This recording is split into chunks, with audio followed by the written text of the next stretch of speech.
우리 주님 예수 그리스도의 이름으로 여러분 모두를 축복합니다. 세상이 알지도 못하고 줄 수도 없는 평화가 여러분과 여러분의 가정에 늘 함께 하시기를 간절히 축원합니다. 드디어 2018년에 사순절이 시작이 되었습니다. 해마다 사순절이 시작이 될 때면은 이 목사의 가슴속에는 굉장히 큰 근심거리가 있습니다. 안 오시면 어쩌지 하는. 근데 해마다 제가 놀랍고 감사한 것은 우리 사랑하는 성도들이 이렇게 주예전에 함께 모여서 이 사순절 내내 같이 기도할 수 있다는 것, 이게 얼마나 큰 축복이고 감사한 일인지 모르겠어요. 앞으로 40일 동안 함께 말씀을 나누고 기도하게 되었는데, 매일마다 아침 식사를 준비해 주시는 우리 여선교회 임원과 회원 여러분께 미리 감사의 마음을 전하고요. 또 새벽 운전해 주시는 분들과 이 추운데도 주차 봉사하시는 팀에게도 진심으로 감사의 말씀을 드립니다. 또 아이들 깨워서 또 데리고 또 들쳐 업고 나오는 엄마 아빠들에게도 진심으로 감사의 말씀을 드립니다. 오늘은 여러분과 성경에 나오는 인류 최초의 부르심에 대한 이야기를 함께 나누려고 합니다. 이 말씀을 잘 이해하기 위해서는 창조에 대한 이야기를 우리가 먼저 좀 이해를 해야 됩니다. 태초에 하나님이 천지를 창조하시니라. 이것이 성경에 나오는 첫 번째 말씀이죠. 이 말씀은 하나님이 우리의 아버지가 되신다라는 뜻입니다. 우리를 향한 하나님의 사랑이 여기에서부터 시작이 됩니다.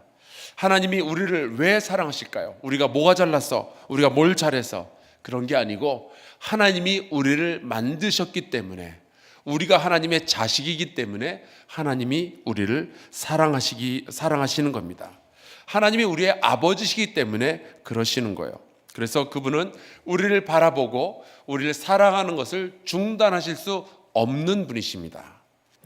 그래서 하나님은 태초에 천지를 창조하시고 또 사람을 창조하신 이후에 이 사람들이 너무나도 사랑스러워서 그 사람들에게 선물을 주셨는데, 오늘 말씀에 나오는 동산이 바로 그 선물이었습니다. 이 동산은 하나님께서 창조하시고 또 아담과 하와가 영원히 살도록 하신 곳입니다.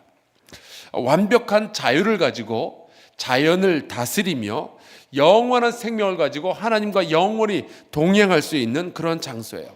바로 이곳에서 하나님은 아름다운 인간을 날마다 만나셨고 함께 하셨습니다. 하나님은 창조자로서 또 인간은 피조물로서 바로 이곳, 이 동산에서 만났던 거예요. 그래서 하나님과 피조물인 사람들 사이에서는 오직 사랑의 관계만 있었습니다. 아버지와 자식의 관계만 있었어요. 그것이 사람과 하나님 사이에 본래 있었던, 의도되었던 관계였습니다. 그런데 이 관계가 깨어졌다라는 것이 오늘 우리가 함께 읽은 말씀 가운데 배어 있습니다. 이 관계가 깨어진 이유는 단 하나예요. 하나님을 인간들이 믿질 못했습니다. 그분의 존재를 믿지 않았는가? 그건 아니에요. 하지만 그분이 아버지 되심을 믿질 않았습니다. 하나님의 말씀을 믿질 못했어요. 하나님께서 아버지의 사랑으로 그 자녀들에게 이 동산 가운데 있는 선악과 나무 이 열매만큼은 먹지 마라라고 말씀을 하셨는데 그걸 안 믿었어요. 여러분, 자식들이 부모의 마음을 아프게 하는 여러 가지 방법들이 있죠. 제가 몇 주 전에 금요 기도회 때 말씀을 드렸는데요. 자식들이 엄마한테 엄마 미워 이런 것들은 엄마의 마음을 아프게 할 수 없습니다. 하도 많이 들었기 때문에 괜찮아요. 아빠 때문에 미치겠어 이런 얘기도 너무 많이 들어서 아빠들은 끄떡도 하지 않습니다. 하지만 부모가 이런 말을 들으면 가슴이 무너져요. 여러 사람들이 있는 앞에서 나는 아빠가, 엄마가 내 부모라는 것을 믿을 수가 없어요. 그런 말을 하면 부모들이 쓰러지죠.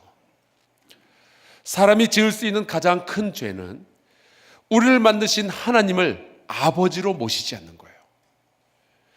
그분을 믿지 않으면, 그분을 아버지로 믿지 않으면 어떤 결과가 나오게 될까요? 우리가 그분의 말씀을 따르지 않는 겁니다.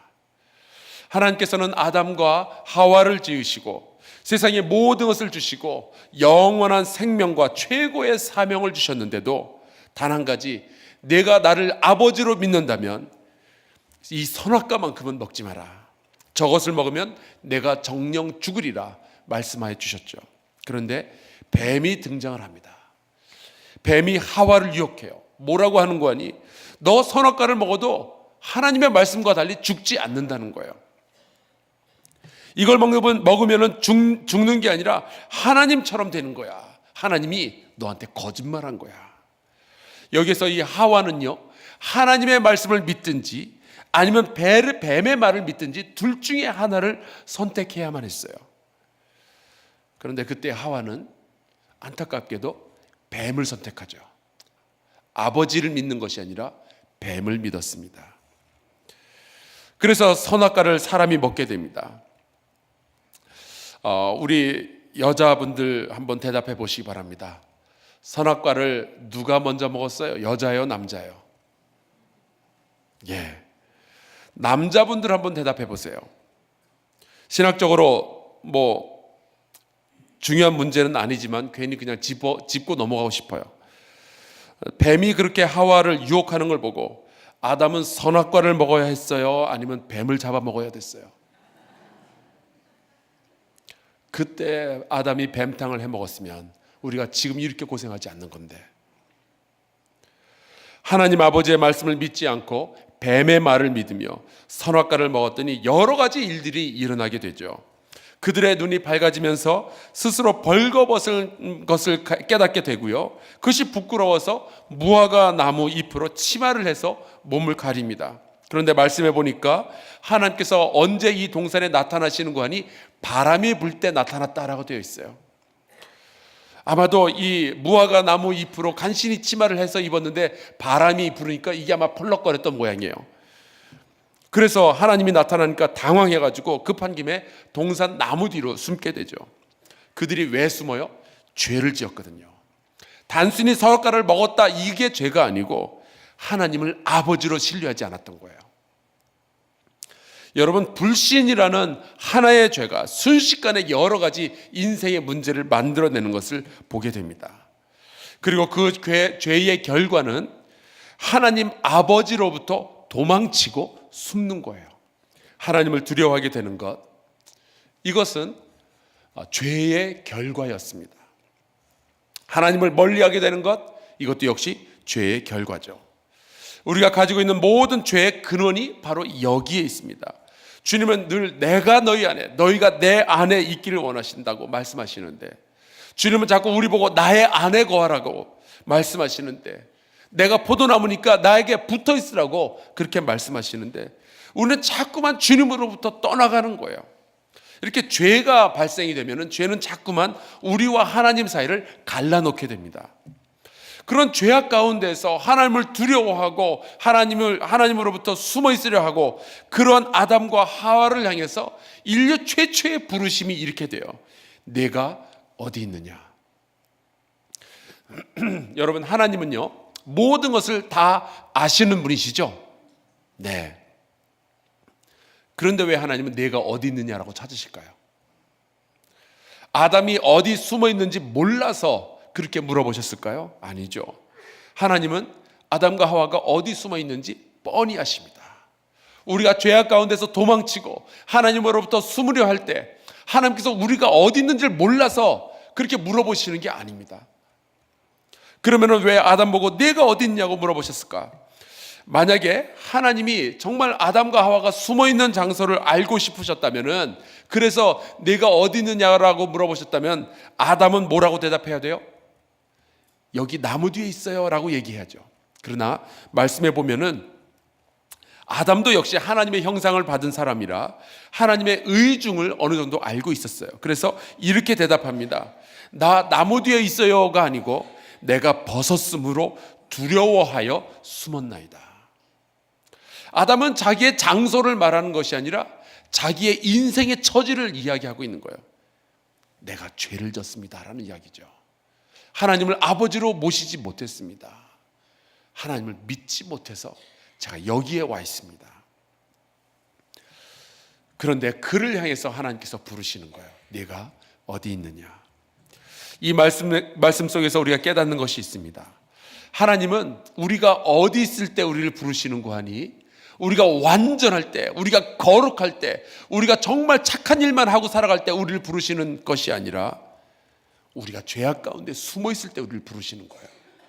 여전히 부족하고 여전히 하나님을 제대로 믿지 못하는 그런 상황 속에 있는 우리를 하나님께서 부르고 계십니다.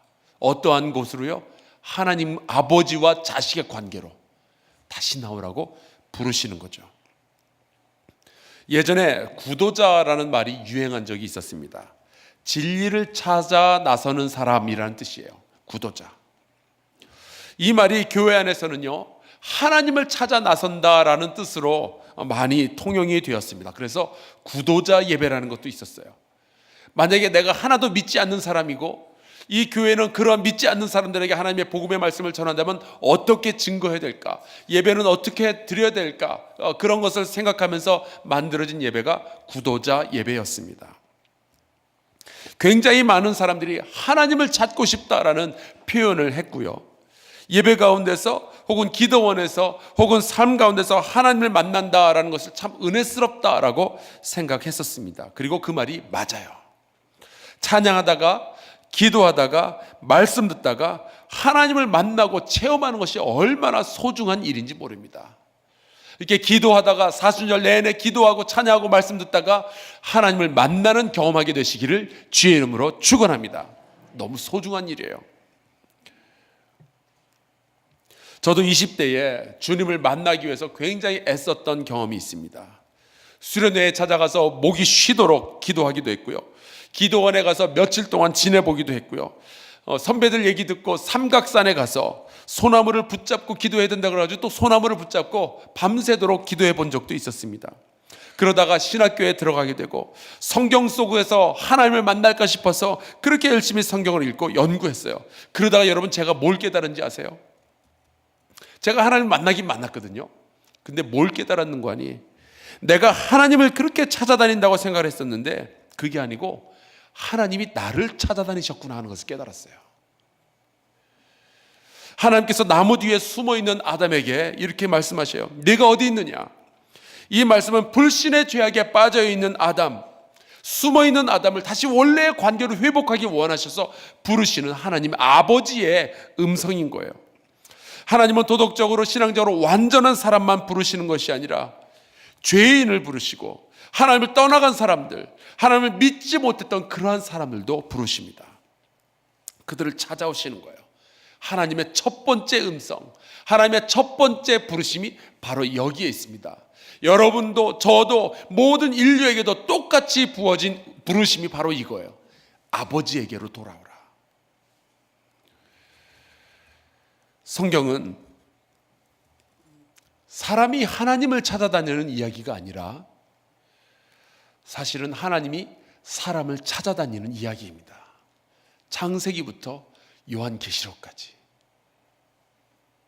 우리가 하나님을 만나러 올라가는 것이 아니라 하나님께서 우리를 만나러 이 땅에 내려오시는 이야기가 성경의 이야기예요. 우리가 하나님이 어디 계시냐고 부르짖으며 찾아다니지만 결국 우리가 깨닫게 되는 것은 우리가 하나님에 의해서 발견되어진다라는 사실입니다. 탕자가 집으로 돌아갈 수 있었던 것은 그가 집으로 가는 길을 발견했기 때문이 아니라 그곳에서 줄곧 탕자를 기다리던 아버지가 계셨기 때문이에요. 우리가 하나님을 부르기 전에 하나님께서 태초부터 우리를 먼저 부르셨습니다. 우리는 그것을 복음 혹은 은혜라고 불러요. 부족하고 죄인 되었고 믿음보다 불신이 더 큰 우리를 돌아오라고 부르시는 아버지가 계십니다. 이 사순절 기간 동안 그 아버지의 부르심을 듣고 아버지께로 찾아나가는 저와 여러분 될 수 있기를 주의 이름으로 축원합니다.